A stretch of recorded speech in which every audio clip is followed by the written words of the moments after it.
Hi, beautiful people. Welcome to the Fort Salem Library, where we read you your fanfiction.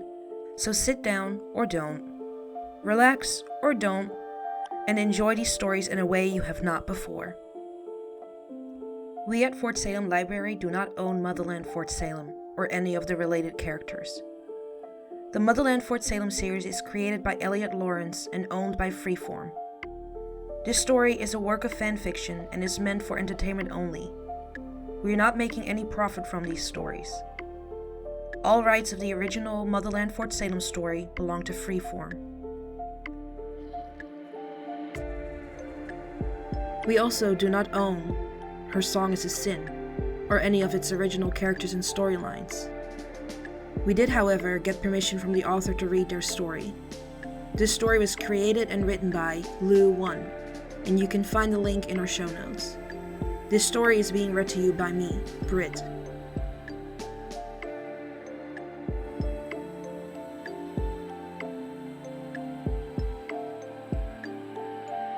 Her Song is a Sin. Chapter 28.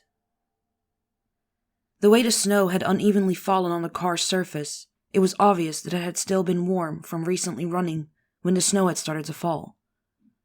Raelle slowly circled the car and then tried the doors. They were locked, but then she noticed that the passenger door had not been closed properly. She began pulling at it, though she figured she would have to go back to the SUV to get a tire iron, when to her surprise the door popped open. It happened so suddenly, she was knocked back and landed on her butt in the snow with an oomph. After the stun from the fall had subsided, Raelle stood a moment later, dusting the cold, wet snow off of her, and peered into the dimly lit car, the dome light casting the interior in a yellow glow. Scylla had to hold her coat tight around her with one arm while she held her cell phone out with the other. The wind buffeted at her, and she stumbled a few times on the uneven ground hidden by the snow. She was across the clearing that made it into the woods. It had been years since she'd been on this end of the property, and didn't remember the woods being so dense. Helen had followed her instructions about leaving the woodland untouched, and now she had difficulty finding the footpath that connected the clearings and led to the hothouses.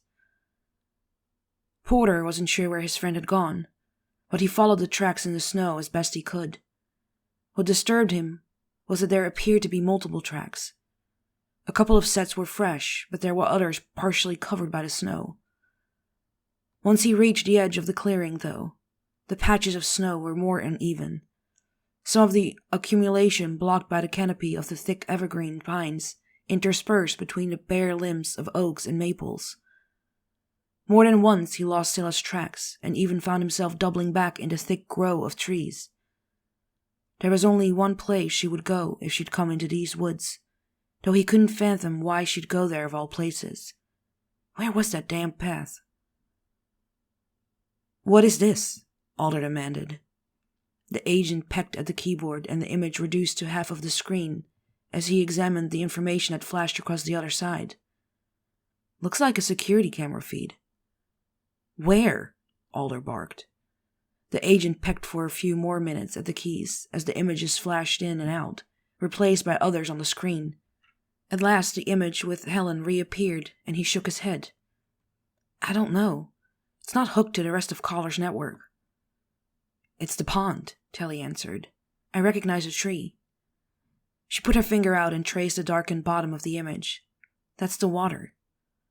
Her face scrunched and she shook her head. "I don't remember a swing there, though. And I don't remember seeing a camera aimed at a tree. The one Ray showed me was attached." Alder frowned as she studied the image and ran through the options in her head. She wasn't sure what this new development meant, but she knew that they needed to get to the pond stat. Raelle was the closest person to it, but she had civilians with her. Should she task the bodyguard with checking it out? The agent at the keyboard turned his head one way and then the other, trying to see the video feed from every angle. Is she dead? Suddenly the screen flared a bright white, and the agent shielded their eyes. It took a moment for the camera display to adjust to the new lighting conditions. It looked like someone had aimed a spotlight at the swing and turned it on. From the corner of the screen, Alder saw movement, and as her eyes began to make sense of what she was seeing, she gasped. and Tally began frantically calling her friend. From the passenger seat of the car, Riel looked through the items she'd retrieved from the center console and the glove box that she had placed on the dashboard. Among various receipts and written lists, there was a registration card with the name Maxwell Theodore Hurst and a funeral program for an Alban Hurst. This couldn't be a coincidence. Riel pulled her phone out of her coat pocket just as it began to ring. "I've got something," Riel said into the phone, not bothering with pleasantries. There was a garble of words and static on the other end of the line, followed by 2 sharp beeps in her ear as the call dropped. "Shit," Riel muttered, as she looked at her phone in the absence of a single bar where her signal indicator should be. With a slam of the door, she made her way back towards the car. She tried to raise them on the radio. "I lost her," Tally said to Alder.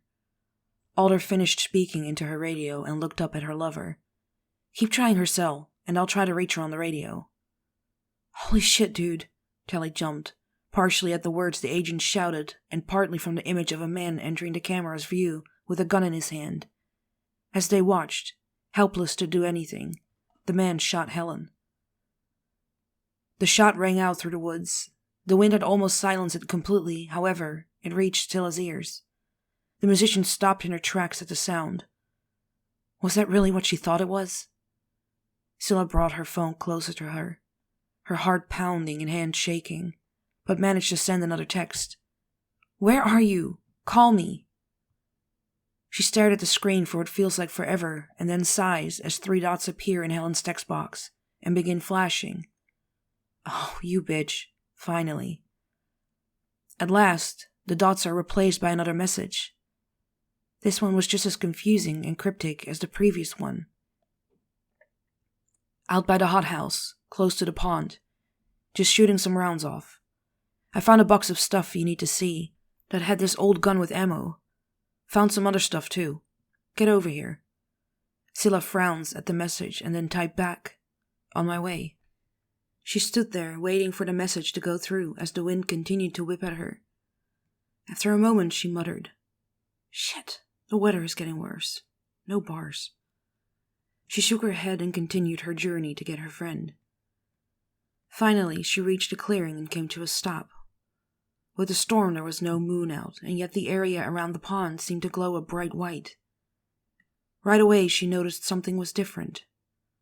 For over a decade the pond and tree they used to clamber around as teenagers had been untouched besides her insistence that the swing be cut down. She knew about Helen's projects near the hothouses, but aside from the security cameras she'd installed, it was supposed to be no man's land. Her eyes took in the scene, and at that very moment she saw the ropes hanging from the tree. Did she put the swing back up? There was a figure sitting down on the swing, and Scylla partially froze out of fear and confusion from the sight of the resurrected swing, but pushed herself to continue with small cautious steps around the water to get closer to the tree. Scylla heard the swoosh from her phone indicating that her message had finally been sent. The trees must have blocked the signal. A second later, she heard a faint chime. Is that Helen's phone? The sound came from near the swing. Something isn't right, Scylla thought. There seemed to be no movement except when the random gusts of wind moved the mast that was hunched on the swing. Fear weighed each step down. Was it anxiety? The last time she saw the tree with a person on the swing was with Clay. Scylla texted again, now that she was a little closer. Again her ringtone. Again no movement. Then came the answering chime from the mast on the swing. Swallowing and taking deep breaths to try and calm herself, Scylla stepped closer to the figure on the swing. Finally, she sees through the snow and recognizes her friend. She spots the duct tape that had Helen secured to the swing and runs to her friend. "Goddess, no! Helen?" Porter had heard the gunshot, and a few moments later a scream that sounded like Scylla. He ran, trying to reach his friend. He pushed through the trees, jerking this way and that as the branches seemingly grabbed out, trying to hold him back. As he reached the clearing that led to the pond and the hothouses, he had to blink. After the darkness, the light was blinding. It looked like someone had put up spotlights to highlight the tree in the clearing. He heard a generator running. Porter's eyes followed the light, and he saw Helen on a swing attached to the tree. Her face was bruised and bloody, and her chest was a mess. As his eyes fell on the tree, he saw Scylla slumped against her trunk. He was so intent to get to Scylla that he never noticed the man standing just beyond the tree line. He felt a sudden pain at the back of his head, and then nothing but the cold of the snow as he dropped to the ground. Byron jumped at the sound of the radio crackling to life from the front seat of the SUV. "Caller?" The sound of Alder's commanding voice made the young artist lunge for the space between the seats. Raelle found him there, arms stretched out for the radio when she opened the door. "They're calling for you," Byron said in explanation of his position. "Yeah, they tried my cell, but the signal keeps dropping in this storm." "Raelle?" The radio sounded again, but this time it was Tally's voice. Her voice sounded desperate. Raelle grabbed the mic and answered. As quickly as she could, Tally described the horror playing out on the monitor. She was still talking when the entire room was plunged into darkness. "What?" Raelle asked, unable to single out Tally's voice among the others. There was just too much background noise. The redhead quickly quieted them down and tried again. "The power just went out," Tally explained. The room was lit by the various agents' cell phone lights and flashlights. As they moved about, the lights flashed on and off, some hitting Tally in the face and making her blink. Her eyes searched and finally settled on Alder, who with a nod to Tally disappeared out the door of the apartment. "Ray, we're on the way, but I'm not sure we're going to make it in time. You've got to get out of there." Raelle gave a roger that and dropped the radio. She peered over at Scylla's brother, who'd listened to Tally's description with mounting terror. Raelle checked her gun and then met Byron's wide eyes and said simply, "Do not leave this car unless you're told to by one of the agents." Byron swallowed and nodded. Raelle reached back into the car and found the portable radio in the glove compartment. She clipped it to her belt. Before the car door slammed shut, Raelle heard Byron praying. She took off at a dead run towards the trees. As the musician's hands grabbed at her friend's shirt, the groundskeeper's head fell back. Blood dripped from Helen's ear, and Scylla saw that she had cuts and bruises all over her face. Scylla tried to listen for sounds of Helen breathing. She couldn't feel any pulse. Her skin was so cold. As she examined her friend, she spotted the gunshot wound on her chest. The blood had already begun to coagulate from the cold. "No!" Scylla screamed, shaking her friend. When there was no response, no movement aside from the lulling of Helen's head, Scylla felt her legs and her sanity give out. The musician dropped to her knees on the ground in front of the pond and let out another scream that sounded like a soul that had been tortured all her life. "Syl? Syl!" The sound was so soft and faint that at first Scylla thought her damaged mind was playing tricks on her. But then she saw movement in front of her as Helen shifted. Her eyes opening, Scylla lunged for her friend. "Oh, thank the goddess, Helen!" Scylla said as she hugged her friend. She reached for the duct tape holding her friend and began frantically tugging on the corners, trying to free Helen. "Run," Helen said, trying to focus. "You're hurt. We've got to get you help." "Trap. It's a trap." The brunette didn't even acknowledge the warning as she continued to claw at the restraints. From behind her, Theo stepped forward and wrapped his arm around her waist. Scylla froze as she felt the cold metal of a gun against her temple. The man leaned forward, his mouth so close to her ear she could feel his warm breath at her neck. "Enjoying your gift, demon?" "Syl, oh goddess, I'm sorry," Helen muttered from her vantage point on the swing. At last, tears began to fall at the sight of her only true love being held with a gun to her head by a madman, a homicidal nut that her action had created. Then anger returned as she focused back on Theo. "Theo, you sad piece of shit. Let her go." "Theo?" Scylla whimpered. "Oh, you are a smart one. Technically, I'm Maxwell Theodore Hurst." He felt the musician shudder in his grasp. He leaned over her shoulder, pressing the side of his cheek against hers. "Shh, shh, shh." The mechanic brushed a strand of hair away from Scylla's eyes when she stilled again. "Yes, you witch. I believe you may have known my brother, Clay? Having the heathen finally in his grasp, a ringing in his ear began. He felt a sharp pain at his temple, flashbacks of his father hitting him. No, it was teaching him, training him for the mission. Squinting his eyes again, in pain, the anger hid in a flash, and he used the butt of the gun to hit Scylla in the temple. "Please," Helen cried from the swing, remembering all too clearly what had happened after he comforted her. She pleaded, "Don't." Theo grinned as Scylla went limp in his arms, and he quickly used the zip ties in his coveralls to bind her hands, as he had the boy's hands a few moments ago. He put her on the ground, her back against a tree, and walked back to the clearing to retrieve Porter. As he worked, he hummed a tune. He would get to kill the demon and her minions all at once. His father would be so pleased. Helen. The thought woke Scylla up, remembering where she was. Still disoriented, she attempted to reach for the tender spot on her head, but couldn't, and realized her arms were tied. It took her by surprise to see Theo. The shock of how much she resembled Clay overpowered the fact that he was dragging Porter's body to the opposite side of Helen. She heard him groan. Thank the goddess Porter was still alive. When Theo dropped him on the ground sitting up, his head bobbled around as if he was trying to wake himself up.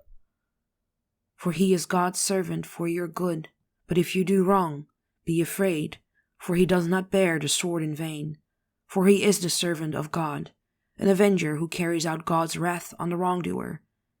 And that one Porter is which one? The musician watched with her head pounding and heart racing. Was he really quizzing him? Come on, you got this. Porter mumbled something Scylla couldn't hear, but she watched as Theo's eye lit up as he heard his answer. Yes, Romans 13:4. Good job. The mechanic was entertained, smiling from ear to ear. He looked to Helen, tired and bloody, and still trapped to the swing. She blinked slowly, looking back at him with disgust. The mechanic winked back at her, still smiling. Then his eyes are drawn to the musician, looking back at him. Well, welcome to the world of the living, for at least a little while longer, witch. He raised his arms, relishing his trophies that he had mounted to the tree that held his dead brother. Looks like we got the band back together. Sicko, Scylla mumbled to the man. It was obvious that he was crazy. So if you're here, then your disappointment of a bodyguard should be close. Scylla looked down immediately for fear he would read the answer in her eyes. Oh, she is. Theo paused mid-sentence, seeing just a trickle of blood peeking through the hair down the side of Scylla's neck. Uh-oh, Helen. How did you say it? Looks like our witch has an owie? He frowned, mocking any sympathy one should have for another human. I said boo-boo. Maxipeds has a boo-boo, Helen said with the little strength she could muster. Anything to distract him from Scylla and Porter. Theo rolled his eyes at Helen and continued to speak. Well, witch, how many seeds do I need to make? What other demons have you brought to the fight? The table is getting full, but the Lord will provide. What about your wickedness? You call me a witch? A demon? How many have you killed? The musician knew she needed to bluff, to stall for time, so that the agents could find her, so that Riel could find her. You know you'll burn for what you've done. They know about your family. Theo gave Scylla a look of disbelief. There's no way the officials knew. None of them knew. No. The witch was lying. The brunette could see that the news rattled him a bit. Yes, Theo, that's right. Guess what? His eyes focused back to the musician. I have a lighter, she said with a smile. For all her apparent insouciance, though, she was absolutely terrified. Where were the agents? Where was Riel and her brother? As much as she hoped they'd come to rescue her and Helen, another part of her desperately wanted them to stay away and stay safe. The witch's words and the fact that she didn't look away made Theo pause. It was as if a promise was being made. In his frustration, he felt his father's words guide him. Demon, the righteous hate what is false, but the wicked make themselves a stench and bring shame on themselves. Rael didn't have to search for the path in the woods that connected the two clearings. The shoe prints from Scylla and Porter were clearly visible, and she followed them at a quick pace. She slowed just before she reached the edge of the clearing and listened. She heard voices and ducked behind a tree. Cautiously, she peered out around the large trunk. There she saw Porter and Scylla tied to the spooky-looking tree in the clearing near the dark water of the pond. As her eyes roamed up the tree, she could see Helen attached to a swing. A man stood over Scylla, gun waving as he seemingly preached. She took another step, her boots crunching in the snow, and looking down she spotted a trail of blood near a depression in the snow. From the footprints, it was obvious someone had been injured and fell to the ground. Rael inched closer, eyes back on the people in front of her. From this distance and the man's proximity to the others, she didn't think she would have a clean shot. She would need to get even closer. Tally met Alder at the SUV. She hesitated when she saw the expression on her lover's face. "What is it?" "Power's definitely out. A tree came down on the main road and took down the line." At Tally's confused expression, Alder continued. "It's down just beyond the gate." "The way to the back entrance?" "Right," Alder confirmed. "Is anyone trying to get it out of the road?" "It's live wires. Can't do anything until the power company gets here." "We've got to get to him, Sarah. I called Rael on the radio and her cell, she's not answering." "I know, Tally. I've got police, EMTs, and our agents all on standby as soon as the road's clear." "That will take too long." "You got any better ideas?" Tally did. "The side-by-side. Do you remember the route Rael took you on the property that day?" Tally thought for a moment. It had been in daylight when Rael had shown her around the vast grounds. Now the property was dark and snow covered the ground and any familiar landmarks. Still, it was the best shot they had. "We'll figure it out." "Okay," Alder answered, confident in the agent and her lover. After Alder gave more directions to the other agents, she and Tally made their way back towards the maintenance building to get to the other side-by-side. Scylla watched as Theo seemed to struggle with himself. It was as if the words coming out of his mouth weren't even his. She glanced over to see what Porter thought, and that's when she noticed a movement near the clearing. Rael. It was obvious that her bodyguard was trying to get to them, but the second she walked closer, she'd be exposed. If Theo turned around, he would see her. From the expression on Porter's face, it was obvious that he had seen Rael too. Deciding quickly, Scylla began taunting Theo. "Atta girl," Rael thought, hearing Scylla engage Theo. If she and Porter could keep him distracted for just a few more seconds, she would have a clear shot at Theo. She took another step, and then another. "Rael?" Tally's voice from the radio was deafening in the clearing, and Theo immediately swung around, gun raised. He fired a shot, and Rael jerked to the side, losing her footing in the snow and crashing to the ground, her gun going off. As she got back up on her knees, ready to take a shot, she froze. Theo had his weapon aimed right at Scylla's forehead. "Let her go!" the bodyguard yelled, assessing her chance of a kill shot, and quickly dismissing it. Scylla would be dead long before Theo if she even attempted a shot.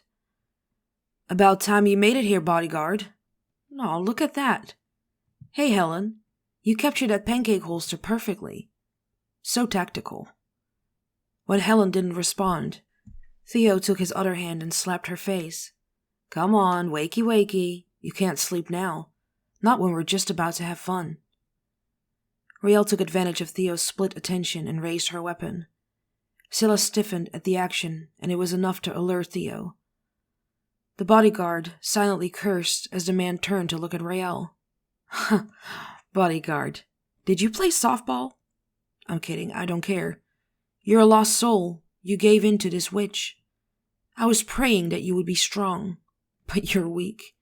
This demon has that effect. She bewitched you, just like she did my brother." He moved his locked eyes back as Scylla pressing the gun harder into her skull. "And she needs to be stopped. She will be stopped. But first, I think you'd better drop your gun and get over here where I can watch you." Rael swallowed, meeting Theo's gaze. Drop it, or she dies now. With a groan of frustration, Rael tossed the gun away from her and watched as it landed near the tree line. Good. Now walk over here, slowly. Rael obeyed, despite her desire to lunge at the madman holding a gun to her lover's head. When Theo thought she'd gotten close enough, he told her to stop and toss something at her feet. When it hit the ground, it slid, burrowing under some snow. Pick it up, detective. I wanted to say Private Dick, but that is too strange. Yeah, moving on. Theo smiled, lips chapped with the blood from his own mouth, waving his gun to Ray, gesturing for her to hurry and pick up the item. No, I'm not picking up anything. What is that? Yeah, it's marlin rope that you'll be using on those petite wrists of yours. There really needs to be only one conductor on this runway train, and trust me, that's me. Well, Max. Theo. You do not use that name. It's Theo. I'm not doing it, Theo. The mechanic's eyebrows furrowed. Of all times for disobedience, a gun to the witch's head was not a moment he would have guessed would happen. He looked toward Scylla, like a switch that flipped to the killer. As he stared at his true target, the bodyguard responded quickly. Wait. Because marlin absorbs water, and it's been in snow. I'm sure some of it has melted. She picked up the rope and felt the moisture that had been absorbed already from wherever he had kept it. Rael tossed it back at his feet and stepped backwards. I'm reaching for my own cuffs. They are the zip-tie kind. I have no gun, remember? I tossed mine that way. These plastic cuffs are more reliable than the rope. It won't slip, okay? Ray had a ring that Quinn had brought her.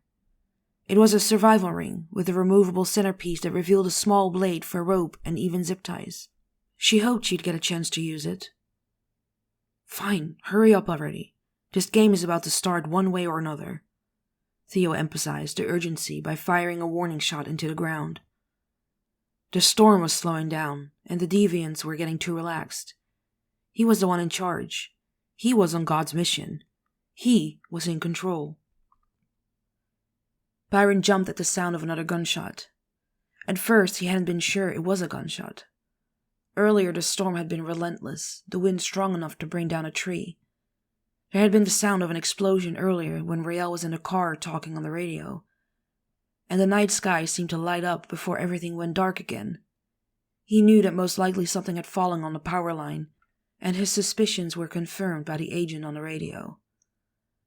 At first, he was all too happy to stay in the car. He didn't know what the hell to do, and he knew that he was better staying out of the way of those that did. It had been a while, though, several minutes, and no agents had arrived. He wrestled with himself about what he should do, and then decided. He rummaged in the car, looking for some sort of weapon, but all he found was a duffel bag with a cross stamped on the front. Inside were various first aid products, and a set of small tools, including an axe. It was better than nothing. Grabbing the entire bag, Byron stepped out of the car and listened. Thankfully, the wind had died down, and the storm seemed to finally be coming to an end. All was quiet for a while, and then there was a sound of another gunshot, followed by what he thought might be a scream. There was a melodious quality to the sound, and he took off at a run towards the sound of his sister. Once Theo had everyone under his control, he let his gaze rake over the witch and her minions. Before you arrived, Helen was kind enough to tell me about the little game you played the night that my brother was murdered. He killed himself, Porter corrected. No, he would never have committed suicide. He knew it was a sin. Father taught us the Lord's word from a young age. He fucking shot himself, Scylla yelled. Theo ignored her and rummaged in the bag he'd put near the tree. He stood, a revolver similar to the one Clay had that night in his hand. With care, he loaded a single bullet and spun the chamber. Russian roulette, wasn't it? When no one responded, he held the gun to Scylla's head and shouted, "Answer me, witch!" "Yes," Scylla said. The gun was too much. Memories of that night began blending with the horror taking place, and she shuddered as tears began streaming down her face.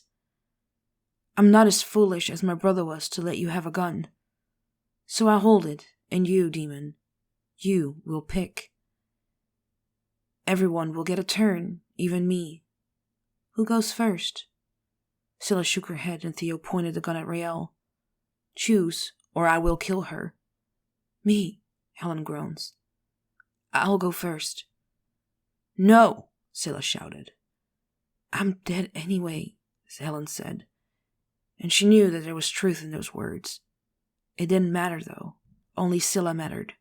She just needed to stall, to give Rael a chance to save Scylla. I want my turn. Theo sighed, but turned the gun on Helen and spun the chamber. As everyone watched, breaths held, he pulled the trigger and they heard the click clang in the air. Demon, Theo muttered. It looks like the Lord isn't ready for you just yet. He turned his attention back to Scylla, brow raised in question. When she again refused to speak, Theo turned the gun towards Porter and then back to Rael. Finally he shrugged, spun the chamber, and aimed the gun at his own head. An audible click filled the gold silence in the clearing. You're running out of options, witch, Theo warned. It doesn't matter who goes next. We're all dead anyway, Rael spat.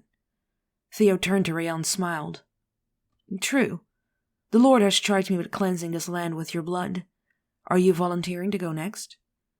Rael didn't speak, and Theo took that as his answer, aiming the gun at her chest. Just kill me and let them go, Scylla cried out. Oh, I will kill you, witch, but not until you see everyone you love here die. Their blood will coat the earth and prepare it for you. Theo turned the gun on Porter and fired. When he also lived, he turned back to Helen, not bothering to spin the chamber. He shot at her, and as the gun clicked, he turned it at last on the bodyguard. Scylla's scream drowned out the sound of the gun as it clicked. Theo grew tired of the game.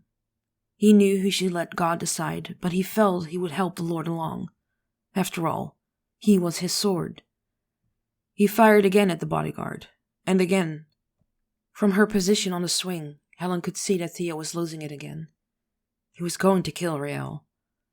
She could also see something that no one else did from their vantage points on the ground. Theo was so intent on playing the game, even he hadn't noticed that Byron had arrived in the clearing and had picked up Rael's gun. He just needed time to get close enough to shoot. She would buy him that time. Though the movements felt slow and clumsy, and she ached all over, Helen willed herself to shift on the swing, forcing it to move. As Theo fired again and again at Rael, Helen swung her legs out, hitting Theo in the back and knocking him off balance. 2 shots rang out and Scylla screamed as crimson bloomed on Rael's chest. She fell back with a cry, and only a second later Theo stumbled back, dropping the now empty gun. Byron stepped forward, panicked, and fired again. The madman fell back in the snow and didn't move. As the artist watched, blood pooled out from under his body like an angel's wings. Help, help, Rael croaked from her position, and Byron dropped the gun and picked up the bag he'd put at the edge of the clearing. He ran over to her, assessing the damage. He was so intent on performing first aid, he didn't hear the sound of the side-by-side as it crashed through the woods. The agents jumped off of the side-by-side and freed Scylla and Porter. Tally stood over Porter, checking his head, but he shook it furiously. Helen. After she was sure Porter's wounds were superficial, Tally nodded and walked over to Alder, who was struggling with Helen's bulk. After knocking Theo over, the groundskeeper had lost consciousness. Together, and with Porter's help, they managed to get her on the ground and began rendering first aid. Rael? Scylla shouted and ran towards the blonde the second she was free. She reached her brother and the bodyguard and fell to her knees in the snow. Her hand reached for Rael's. It was so cold. Byron's hands were covered in blood as he fought to control her bleeding. He looked up, his eyes meeting Scylla's concerned cerulean gaze. What can I do? Put pressure here, Byron said, indicating the wound. I'll get more gauze. Syl, Rael groaned. I'm here, I'm okay, Scylla said, pressing her hand to Rael's chest. Theo? Rael crowed. Dead. We're safe. Rael nodded. Love you. I love you too, Scylla said. Rael's pale blue eyes seemed to dim, and she closed them. Stay with me, Ray, Rael shouted. Byron had to force her to move as he returned with more gauze. As she watched her brother working on the love of her life, she looked up and saw Porter taking turns with the agents to give Helen CPR. Everywhere she looked, blood stained the snow. The tree loomed over them, its branches reaching towards the sky, and the pond was still and black. She felt herself begin to slip, to faint as the moment overwhelmed her. But she felt her hand being squeezed, and she met Rael's icy blue gaze. Scylla squeezed her hand and tried to smile. I'm okay. You're okay. Help's on the way. The musician prayed she was telling her lover the truth. There was just so much blood. She looked back up towards the tree line. Where the hell were the EMTs? Rael nodded and closed her eyes again. Even in the cold, she felt a sense of warmth. There was no more pain. Scylla was safe, and Theo was no longer a threat. Her job was done. She could finally rest now.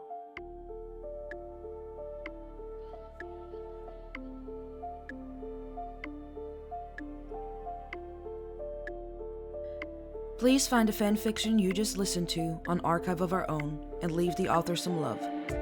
Without them, this wouldn't be possible, and we want to thank them from the bottoms of our hearts for creating these amazing stories and keeping the show alive.